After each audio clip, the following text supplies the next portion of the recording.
Hello, I just recently decided to visit an old friend. That's Super Metroid from Super Nintendo. Now, when I first started playing in the 90s, it looked like this. Of course, today we have modern video filters, so instead, we can make it look like this. Pretty much what you have to do for these LCD TVs. Now, I decided to ditch the old method of playing and get something called a quality of life ROM hack. This is Super Metroid Redux.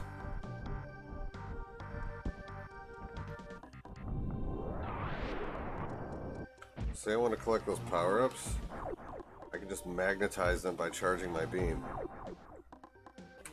Now this has save points that are similar to Castlevania. Observe.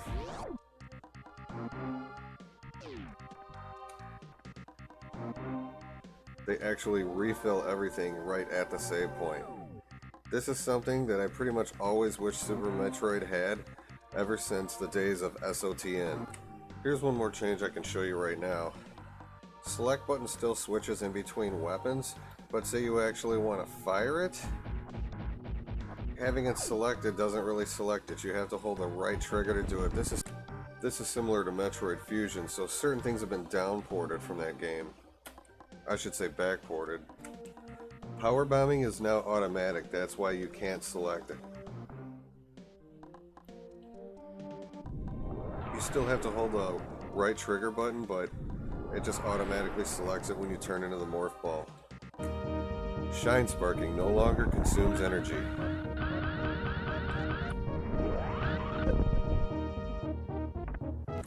The elevator speed is now faster. Watch how fast this goes.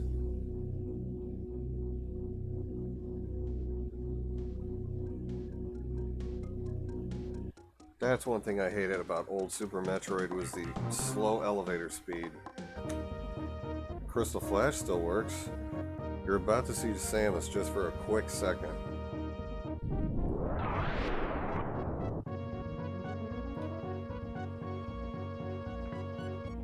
What's cool about that? It fills your reserve tanks too. This hack is available as an IPS patch on romhacking.net. It's really easy to apply. It says right here under the patching information, no header SNES. I found out pretty quickly that I was using a headered ROM. I'm going to show you exactly what I did here.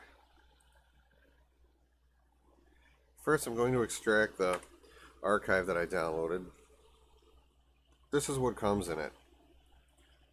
This is your main patch here.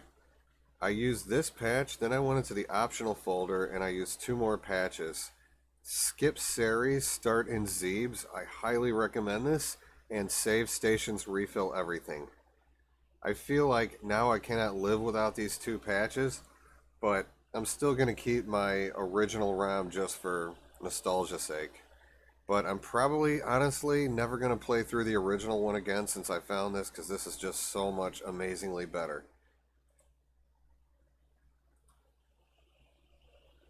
Let me go to my ROM utils folder here. First I'm going to load Tush. I was too lazy to put this in the menu, so I'm just going to drop the command line.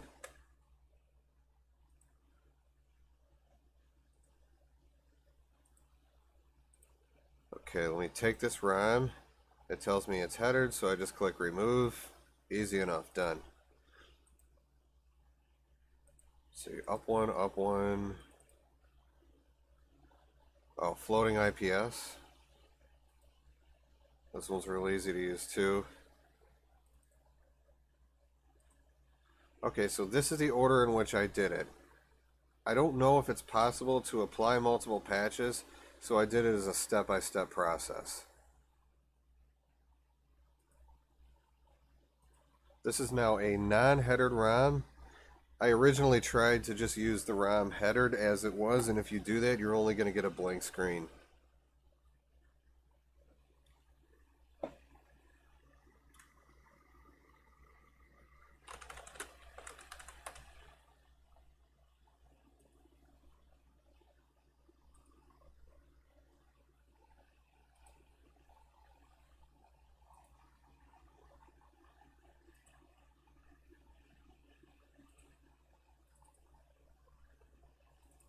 I'm just basing everything on my desktop so it's easier. So next I'm going to apply skip series start and zeebs. I'm going to apply it to the patched one that I just made. So I'm just going to call this Metroid Patch 2. Easy enough. Last patch here. I don't really know if you have to do it in this order, but I did it in this order and it works. So save stations refill everything. I'll take the second patched one now.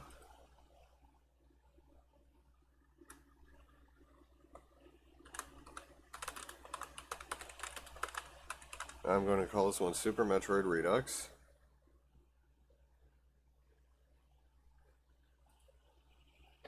Just put it in the wrong folder like I did before, so I'm going to grab it.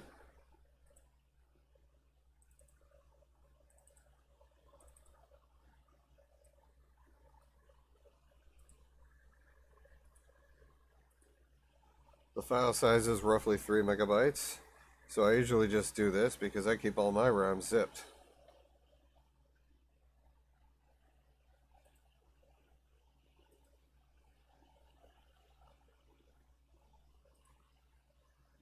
Okay, 7-zip and Ultra because RetroArch likes that format.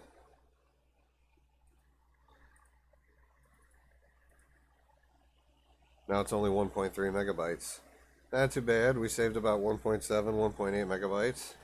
Just to prove to you that this works, I'm going to make sure I load that exact copy.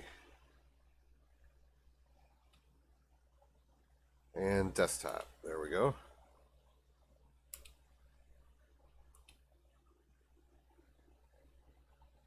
As long as you see the Nintendo logo, you're doing good. I just wanted to show you guys real quick, if you're ever looking for some really badass maps, come here. You go here, you click randomizer guides.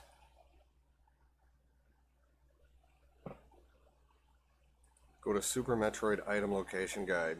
I want to show you how awesome these are. You can't even tell how awesome these are yet. Just give me 1 second. That's how highly detailed these are.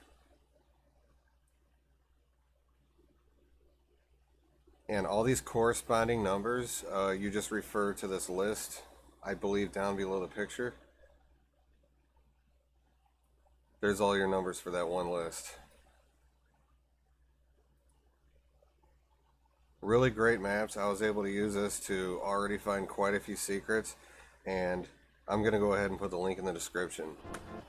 Then I started getting an itch for some Legend of Zelda: Link to the Past. Look at this HUD. That's been changed a little bit. The magic bar is different. I have 60 max bombs and 99 max arrows. Also, look at this dope-ass menu system. Now all my bottles are actually visible right on the menu, and everything looks pretty sweet as far as I'm concerned. That's a nice menu system. What's up with the Pegasus boots now? They turn. How awesome is this?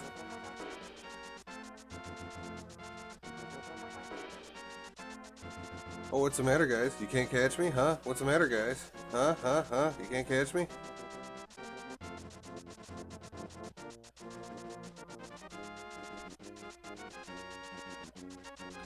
Okay, enough of that. Did I mention you can slash urns? Did I mention you can slash urns? Did I mention you can slash urns? You can now collect items with a sword.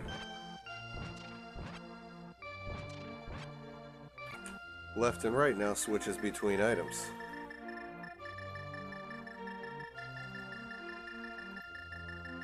It's pretty easy to use, but I still like using the start menu. Meet A Link to the Past DX. This is what introduced me to all this stuff. It's really awesome too, and I'm definitely keeping my copy of this one forever.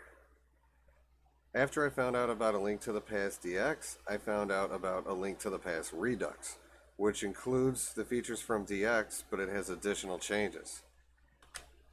Link's hair is now blonde, and the King's outfit is now red to match the rest of the Kings of Hyrule.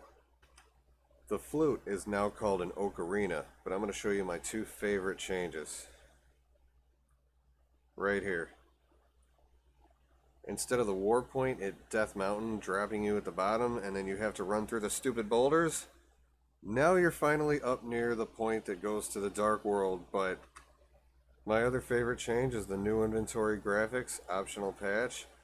I'm going to go ahead and show you guys how I did this now. I went ahead and grabbed the stuff I needed. So I'm going to extract this IPS packet I downloaded from the site.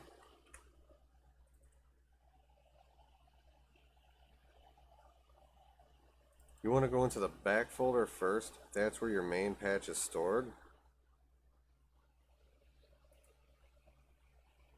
Let me go to my ROM utils really quick and grab this program.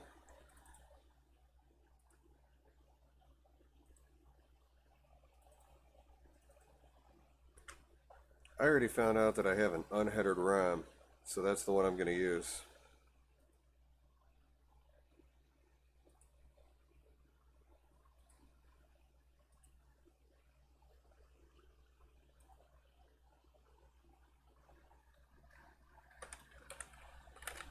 I'm going to call this ALTTP patch 1.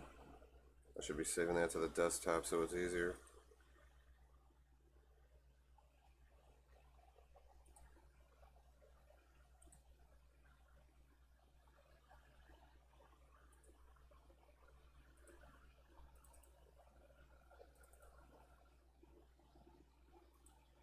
Okay, Redux new graphics headerless. That's the file that gives you the awesome inventory system.